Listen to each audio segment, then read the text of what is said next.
네, 오늘도 이 자리에 나온 여러분 환영하고 축복합니다. 우리 옆 사람과 인사하겠습니다. 함께 예배할 수 있어 감사합니다. 네, 함께 예배함이 기쁨입니다. 네, 감사합니다. 네, 우리 계속해서 오늘 말씀 느헤미야 말씀 보고 있습니다. 느헤미야 말씀 우리 이제까지 보아왔던 것처럼요. 도저히 아무도 다시 세우지 못할 것 같았던 예루살렘 성이 세워졌습니다. 정말로 어렵게 성벽이 완공되었습니다.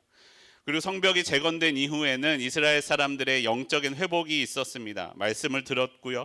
회개하였습니다. 하나님을 찬양하였습니다. 그리고 지난주 봉원주 목사의 말씀을 통해서 들으신 것처럼 그것을 결단하며 언약을 세우고 임봉하였습니다. 하지만 여러분, 이스라엘의 삶은 거기서 끝이 아니었습니다. 이제 이스라엘의 앞에는 그들의 삶이 남아 있었습니다. 이스라엘의 삶은 거기서 끝이 아니고 다시 일상으로 돌아가야만 했습니다. 여러분, 집을 지을 때요, 집을 아주 잘 지어 놓는 것에서 끝나지 않습니다. 우리 지금 아파트들 건축하고 있는데 아무리 좋은 집이어도 다 세워진 이후에 거기에 아무리 좋은 자재로 아무리 훌륭한 기술과 용법을 써서 지은 집도요, 사람이 살지 않으면 낡아지게 되어 있어요. 시간이 지나면 낡아지게 되어 있고 무너지게 되어 있습니다. 그래서 사람이 살지 않은, 수년간 사람이 살지 않은 집은 다시 새롭게 하지 않으면 도저히 사람이 살기 힘든 집이 되어 버립니다. 사람이 살 수 없게 되어 버립니다. 여러분, 예루살렘 성벽이 완성되었습니다. 이제는요, 그곳에 누군가 거주하여야만 합니다. 거주하며 살아 그 성을 지켜야만 합니다. 그래야 진짜로 성을 지킬 수 있다라는 것입니다. 누군가 끊임없이 에너지를 넣어 주어야 하고 관리해 주어야 된다라는 것입니다. 누가 여기서 들어가 살까? 여러분, 이 질문이 지금에야 생각해 보면 어리석어 보일지도 모릅니다. 우리나라로 치면 어디예요? 서울이잖아요. 서울 들어가고 싶지 않은 분 어디 있겠습니까? 서울 좋은 집, 좋은 땅, 비싼 집 살고 싶은 마음 다 동일하지 않습니까? 그런데 그냥 서울입니까? 성전이 있는 곳이었어요. 예배하는 곳, 하나님이 거하시는 역사가 일어나는 그곳, 성전이 있는 예루살렘, 누구나 들어가고 싶어 할 것만 같은데 그래야만 할 곳인 것만 같습니다. 그러나 그렇지 않았다는 것입니다. 성벽이 완성되었기 때문에 대적들의 공격을 조금 더 수월하게 막을 수 있었을지는 모릅니다. 하지만 성벽이 되었기 때문에 오히려 대적들의 집중적인 공격을 받는 곳이기도 했습니다. 또 오랫동안 무너져 있었기 때문에 다시 살기 위해서는 더 많은 힘과 에너지를 부어 넣어 주어야만 했습니다. 기반 시설들은 되어 있지 않았고요. 모든 것을 처음부터 마치 처음 만드는 것처럼 다시 만들어야만 했습니다. 그 상황을 느헤미야 7장 4절에는 이렇게 말씀합니다. 그 성읍은 광대하고 그 주민은 적으며 가옥은 미처 건축하지 못하였음이니라. 집이 있는데 없다는 게 아니라 살기에 살만한 집이 없었다라는 것이죠. 성은 넓은데 그곳에 기반 시설이 하나도 없었다라는 것입니다. 예루살렘 성은 광대하여서 할 일이 많았습니다. 거주할 가옥은 미처 건축되지 않은 부분이 있었습니다. 여러분, 이때요, 이 예루살렘 성에 있으면서 이 성을 지키는 사람들이 있었습니다. 그 사람들을 통해 하나님의 성 예루살렘이 지켜집니다. 예루살렘에 거주할 사람 누구입니까?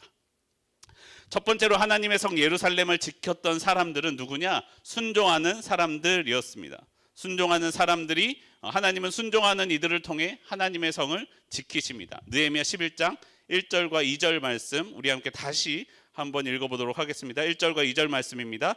한 목소리로 읽습니다. 시작. 백성의 지도자들은 예루살렘에 거주.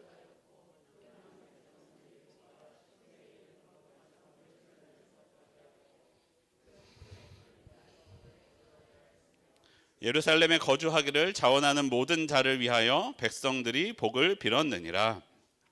본문은 예루살렘에 거주하게 된 사람들에 대하여 말씀해 줍니다. 첫 번째는 백성의 지도자들이었습니다. 앞선 본문들을 볼 때 아마 이 지도자들은 이미 공사를 진행하면서 이곳에 이주해 왔던 사람들이었습니다. 지도자들은 앞장서서 다른 사람이 들어오기 불편해하는 성읍에 들어와서 거주하였습니다. 그리고 그들은 공사가 끝났음에도 불구하고 여전히 그곳에 남아 예루살렘 성을 지키고 있었습니다. 이스라엘에는 모범을 보이는 지도자들이 있었다라는 것입니다. 그리고 그 다음으로 이야기되는 사람들은 제비 뽑은 사람들입니다. 제비 뽑은 사람들, 백성 중에서 10%의 사람들 10중에 하나를 제비 뽑아 그 성에 거주하기로 결정하였습니다. 제비를 뽑는다라는 것은 이 뽑는 것을, 결정되는 것을 누구에게 맡긴다? 하나님께 맡긴다라는 의미를 가지고 있습니다. 하나님이 결정해 주신 대로 우리가 하겠습니다라고 결단하는 것입니다. 그리고 특별히 10중에 하나 10%를 드린다는 것은 무슨 의미가 있습니까? 마치 11조처럼 내가 10개 중에 하나를 드리지만 우리의 이스라엘 온 백성이 이곳에 거주하는 것과 같이 하겠습니다라는 헌신의 마음이, 그 고백이 들어있다라는 것입니다. 모든 이스라엘 사람들이 한 마음으로 이 성을 지키기 위하여 했음을, 그들이 그런 마음으로 남았음을 고백하고 있습니다. 그렇게 뽑힌 10%의 사람들이 그곳에 남아 성을 지켰습니다. 그리고 마지막 세 번째 부류의 사람들이 있었습니다. 바로 예루살렘에 거주하기를 자원하는 사람들이 있었습니다. 다른 사람들이 모두 하기 불편해하는 일을 자원해서 하는 사람들이 있었습니다. 어떤 분들은 이 본문을 해석하기를 앞에 나왔던 지도자들과 제비를 뽑아 뽑힌 사람들이 단순히 등 떠밀려서 남은 것이 아니라 자원하는 마음으로 남은 것이다 라고 해석하기도 합니다. 여러분, 분명한 것은 이 불편한 예루살렘 성에 자원함으로 앞장서서 섬기는 사람들이 분명히 있었다라는 것입니다. 이것이 얼마나 대단한 결심인지 나머지 백성들은 그 사람들을 위하여 복을 빌어줬다라고 이야기합니다.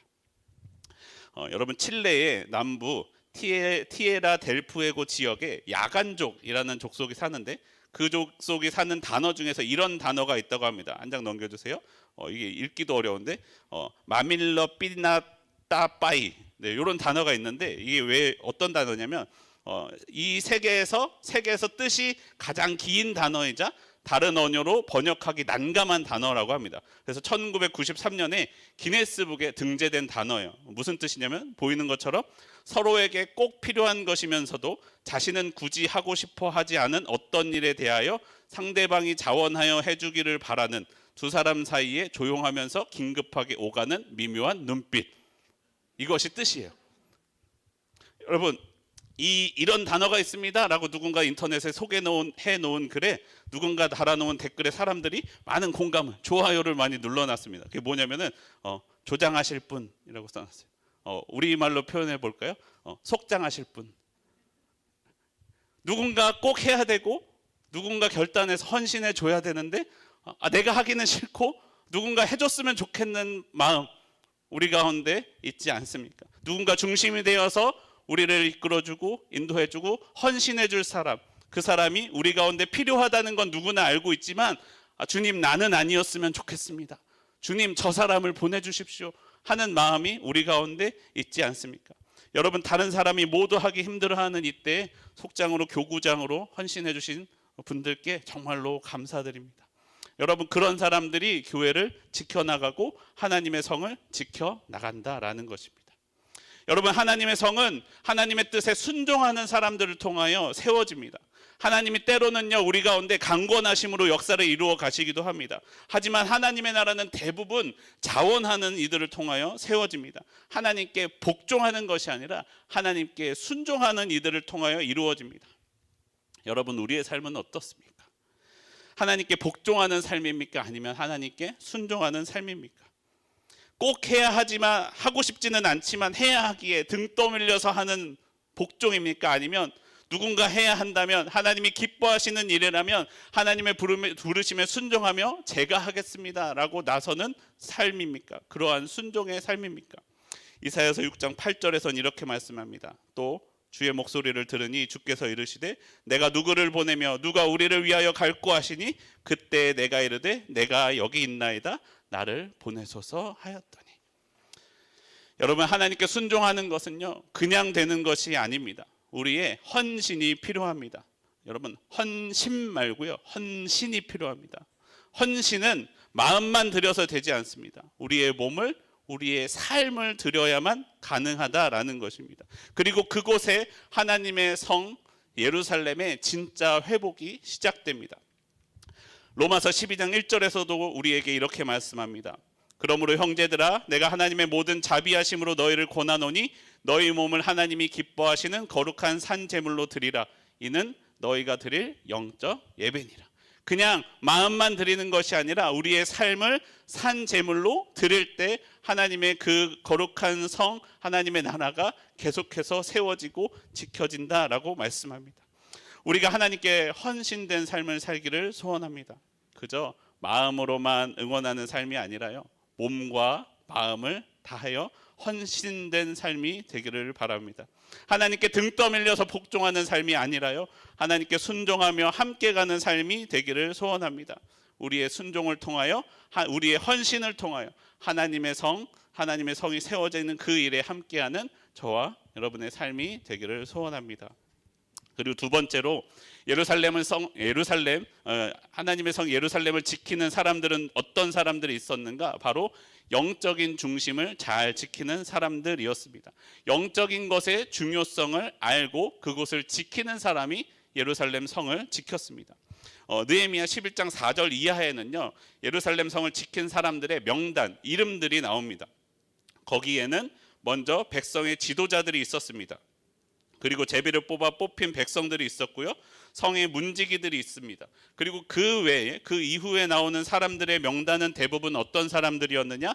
예배를 섬기는 사람들이었습니다. 제사장 그룹, 전에서 일하는 사람, 레위 사람, 기도할 때에 감사하는 말씀을 인도하는 사람, 그리고 노래하는 사람들이다라고 이야기합니다. 여러분, 이 사람들이 예루살렘 성에 남았던 이유가 무엇입니까? 여기 있는 것이 그들에게 더 유리했기 때문입니까? 그렇지 않다라는 거예요. 이제 막 회복된 이스라엘이 과연 그들의 신앙이 이전처럼 회복될 수 있을까? 그렇지 않을까? 이전처럼 회복돼서 성전에서 그만큼 충분히 예배하는 것만으로 먹고 살 수 있을까라는 것을 걱정해야만 했던 때라는 것입니다. 과연 이곳에 남는 것이 살던 곳으로 돌아가 농사를 짓는 것보다 나은 삶일까 고민해야만 하는 순간이었다라는 것입니다. 당연하게도요, 당시에는요, 땅을 가지고 농사를 짓고 사는 것이 그의 삶에 더 유익했을지도 모릅니다. 더 유리했을지도 모릅니다. 그러나 그럼에도 불구하고 그들은 거기에 남았습니다. 그리고 그곳에서 예루살렘 성을 지키며 성전을 지키며 하나님께 드리는 예배를 지키며 그곳 가운데에 있었습니다. 그들은 영적인 예배에 자신의 온 삶을 바쳐서 지키고 있었습니다.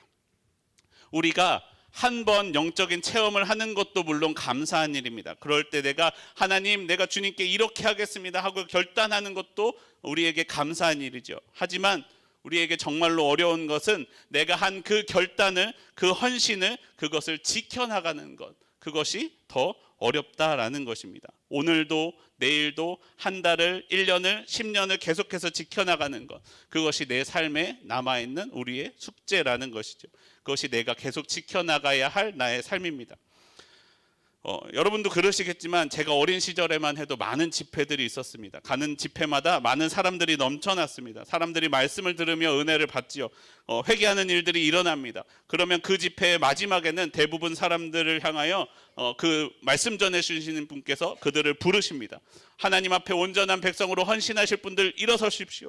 선교사로 헌신하실 분들 일어서십시오. 하나님 앞에 하실 분들 일어나십시오라고 이야기하면요, 이러한 부르심에 많은 사람들이 일어나 그곳에서 아멘 아멘 하며 기도합니다. 눈물을 흘리며 기도합니다.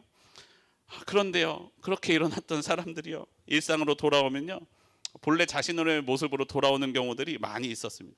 저 형이 그때 그렇게 눈물을 흘리며 기도했던 그 형이 맞는지, 저 누나가 그때 그렇게 헌신하겠다고 작정했던 누나가 맞는지, 자신의 욕심을 따라 자신의 마음대로, 자신의 뜻대로, 자신의 본래 모습대로 돌아가는 경우들이 많이 있었다라는 것입니다. 저라고 달랐겠습니까? 저도 그랬지만 작심삼일을 반복해서 계속하다 보니까 그래도 지금까지 지켜오고 있는 것 같습니다. 여러분, 우리가 다시 한번 결단하기 원합니다. 다시 한번 작정하고 다시 한번 그 삶을 지켜나가기를 소원합니다. 그래도 그때 진짜로 헌신했던 몇몇 분들이 그 자리를 지켜줌으로써 아직도 우리 한국교회를 붙들고 기도하며 섬기며 진짜 중심을 잘 지키며 자신의 역할을 어디선가 하고 있지 않을까 기대해 봅니다. 여러분, 우리는 삶을 살아갈 때요, 이 중심을 잘 지켜야 돼요. 우리가 지켜야 할 것은 무엇인가? 우리가 절대로 놓치지 말아야 할 것은 무엇인가? 내가 그것을 지키지 못하면 나머지 것들은 다 무너지게 되어 있다라는 것입니다. 내가 영적인 것을 지키지 못하면 육적인 것은 다 무너지게 되어 있다라는 것입니다. 여러분, 이스라엘은요, 예루살렘을 지켜야만 했습니다. 위험하고 불편하기 때문에 모두 자기 고향으로 돌아가 버렸다면 예루살렘은 무너지고 말았을 것입니다. 예루살렘이 무너지면 어떻게 됐습니까? 느헤미야 초반에 보았던 것처럼 그들이 수치를 당하게 되었을 것입니다. 그러면 이스라엘 사람들은 고향에 돌아가 나 이제 고향에서 내 편하게 마음껏 먹고 살아야지라고 했던 그 사람들도 자신의 고향을 지키지 못하게 되어 버렸을 거라는 것입니다.